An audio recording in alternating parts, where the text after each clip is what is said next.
Hi there, I'm Mike Frank, the instructor for Psych 60, Intro to Developmental Psych. In this video, I want to tell you about the development of children's ability to use language to express complex ideas with a specific focus on syntax. Every language has tons of words in it, but the language itself is more than just words. Even if you memorized every definition in the dictionary, you still wouldn't know how to put words together to make coherent sentences. You'd just end up with word salad. Syntax, or grammar, is a name for the rules that govern how words are put together into sentences. So if you want to say that John ate 2 cookies, syntax tells us how to put these together. A key part of this is that each word has a different syntactic category, or part of speech. For example, John is a noun, ate is a verb, 2 is what we call a determiner, and cookies is a noun. Syntax tells us how these categories can combine to form larger categories, like noun phrase or verb phrase. And it also tells us how these larger categories combine with each other to make whole sentences. This tree diagram I've drawn shows one view of the underlying syntactic structure of the sentence, and if that structure were different, we'd get a different meaning out. John ate 2 cookies is very different than 2 cookies ate John, and 2 ate cookies John isn't a sentence at all. How do we know that language has these syntactic rules? Maybe we just use the meanings underlying sentences to understand if they are grammatical.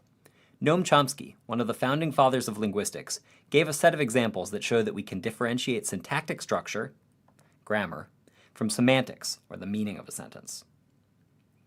Chomsky said, "Colorless green ideas sleep furiously." You've probably never heard this sentence before, and no individual pair of words in the sentence makes any sense. Something that's colorless can't be green, ideas can't be green, ideas don't know how to sleep, and you can't really sleep furiously. But we still know this is an English sentence even without knowing the meaning. And of course, if you've heard that sentence before, because now it's a famous linguistic example, we can make up a new one, like unsaturated beige notions doze hideously, and so on. So syntax and semantics, meaning and grammar, are 2 different things. So how do children learn to combine words together? This is the amazing part. While children don't immediately speak in complete sentences, it's only a matter of months or at most a year or 2 between when they start speaking at all and when they're combining words together in syntactically correct ways. As usual, Dinosaur Comics says it best. T-Rex says you can take a baby, put it down in a room full of complete strangers making crazy noises, and that baby will do the following. Presuppose those noises have meaning, independently invent the very idea of language, and then learn to communicate in that language. They will stone-cold deduce rules of grammar from observation alone, and they'll do it way faster than an adult ever could. Syntactic development is very fast. Here are some examples from my daughter, Madeline. At 18 months, she was only saying single words like doggy, but her sentences quickly got longer. At 20 months, she said move back. At 22 months, mama read me book. At 24 months, no, do that again. And at 26 months, she was saying things like my other friend named Caleb. The mechanisms underlying children's syntactic development are one of the biggest mysteries in psychology and linguistics. Researchers are still trying to figure out how much of the structure of language is innately known by children and how much is learned from experience. But there are a couple of things we can say for certain. First, children learn by observation and conversation, not by explicit teaching.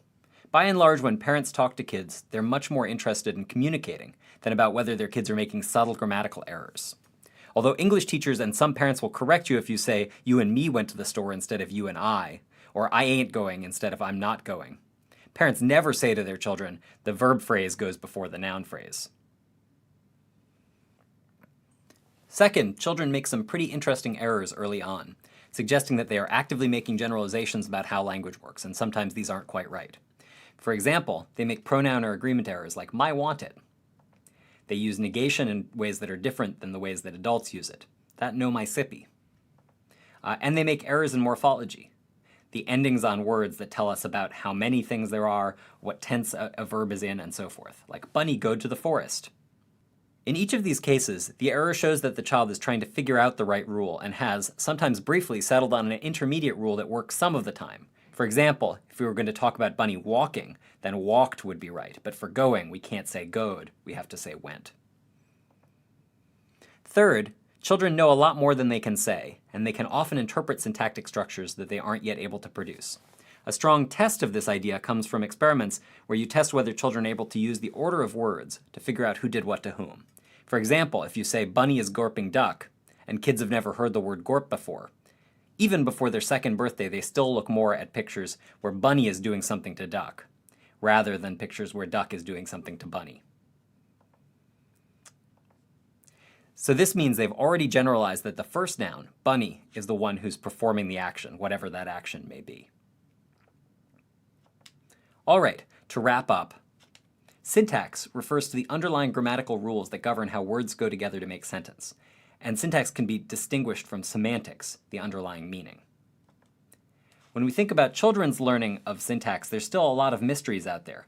Nevertheless, we know that children learn syntactic structure very rapidly, and they learn not by explicit teaching, but through conversation with their parents and by generalizing from the language they hear. Thanks very much for watching.